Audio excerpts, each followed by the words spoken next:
wan gi nitie mpango moket Kenya kae matemo konyo joneno konyo protect joneno kantie any issue ni ok nyal hinyi, mano iluongo ni witness protection program.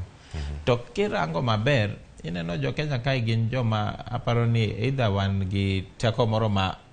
jikia, nikech kirango gima notimre Hague ne gin gi witnesses magiketo ma kata nying gi onge ng'ama ng'eyo, kata ket picha gi okinyal neno gi maber. To Hague mano wacho ni nitie jo Kenya mano hack mano yudo nying jogo, to be bang'e yudo ni jomoko notho athoya, to moko ma ji wacho ni galagala, to ji wacho ni ji mang'eny wacho ni nitie joma nonego jogi nikech no yud nying gi list mar jo Hague. Koro ka jo Kenya nyalo chopo ma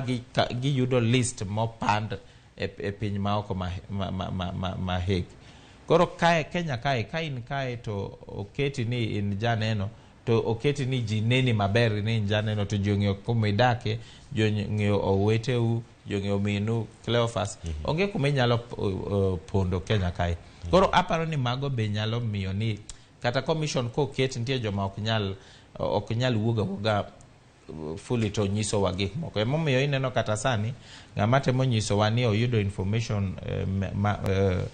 ja IBC ni otiyo IBC, to yudo information osetimo assessment, to yudo ni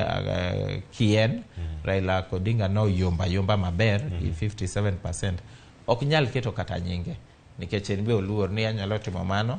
to bang'e wakwanya kaka no kwany Musando to onge gima notimore. En okenge mage minyalo keto mondo mi oritgi, nikech mage jok manyalo golo weche moko manyalo bero ni konyo oganda e kinde gi duto gintiere gi thuolo mag tije. Iwacho ni job security cha bende en go ka dipo no osewacho ni oyo gik ma kamage na wacho bang' wacho gima kamae be pod en gi thuolo mar tiyo e commission mane antiere ni koso oyo okenge